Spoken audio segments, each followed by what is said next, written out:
ನಮಸ್ಕಾರ. ಏಕಮುಖ ಯೂಟ್ಯೂಬ್ಗೆ ಸ್ವಾಗತ. ಮಂಜೇಶ್ವರ ಗೋವಿಂದ ಪೈ ಕನ್ನಡ ಸಾಹಿತ್ಯದ ರತ್ನ. ಮಂಜೇಶ್ವರ ಗೋವಿಂದ ಪೈ ಕನ್ನಡ ಸಾಹಿತ್ಯದಲ್ಲಿ ಅತ್ಯಂತ ಪ್ರಭಾವಶಾಲಿ ವ್ಯಕ್ತಿಗಳಲ್ಲಿ ಒಬ್ಬರು. ಅವರು ಕವಿ, ಸಂಶೋಧಕ, ನಾಟಕಕಾರ ಮತ್ತು ಸಾಹಿತ್ಯ ವಿಮರ್ಶಕರಾಗಿದ್ದರು.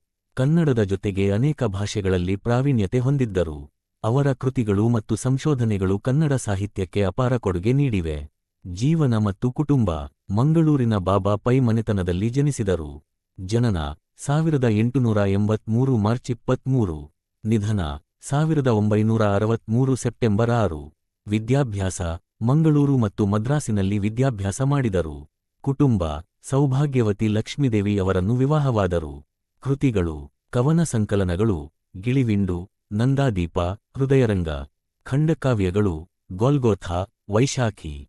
ನಾಟಕಗಳು: ಹೆಬ್ಬೆರಳು, ಚಿತ್ರಭಾನು.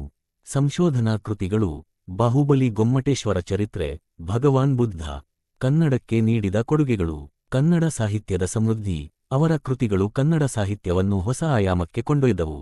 ಭಾಷಾ ಸಂಶೋಧನೆ: ಅನೇಕ ಭಾಷೆಗಳನ್ನು ಅಧ್ಯಯನ ಮಾಡಿ ಕನ್ನಡ ಭಾಷೆಯ ಮೂಲವನ್ನು ಅರಿಯಲು ಪ್ರಯತ್ನಿಸಿದರು.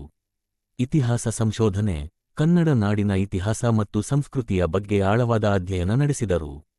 ಸಾಹಿತ್ಯ ವಿಮರ್ಶೆ: ಕನ್ನಡ ಸಾಹಿತ್ಯದ ಬಗ್ಗೆ ವಿಮರ್ಶಾತ್ಮಕ ಲೇಖನಗಳನ್ನು ಬರೆದರು. ಸಾಧನೆಗಳು: 1949 ರಲ್ಲಿ ಮದ್ರಾಸು ಸರ್ಕಾರದಿಂದ ರಾಷ್ಟ್ರಕವಿ ಎಂಬ ಬಿರುದನ್ನು ಪಡೆದರು. ಸಾಹಿತ್ಯ ಸಮ್ಮೇಳನದ ಅಧ್ಯಕ್ಷ. 1950 ರಲ್ಲಿ ಮುಂಬಯಿಯಲ್ಲಿ ನಡೆದ ಕನ್ನಡ ಸಾಹಿತ್ಯ ಸಮ್ಮೇಳನದ ಅಧ್ಯಕ್ಷರಾಗಿದ್ದರು.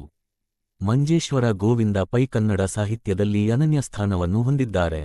ಅವರ ಕೃತಿಗಳು ಮತ್ತು ಸಂಶೋಧನೆಗಳು ಕನ್ನಡ ಸಾಹಿತ್ಯವನ್ನು ಶ್ರೀಮಂತಗೊಳಿಸಿವೆ. ಅವರು ಕನ್ನಡ ನಾಡಿನ ಅಭಿಮಾನಿಗಳಿಗೆ ಮಾದರಿಯ ವ್ಯಕ್ತಿ. ಇವಿಷ್ಟು ಮಂಜೇಶ್ವರ ಗೋವಿಂದ ಪೈ ಅವರ ಕುರಿತು ಕಿರು ಪರಿಚಯ. ಇವರ ಯಾವ ಕೃತಿಯನ್ನು ನೀವು ಓದಿದ್ದೀರಿ ಕಮೆಂಟ್ ಮಾಡಿ ತಿಳಿಸಿ. ಧನ್ಯವಾದಗಳು.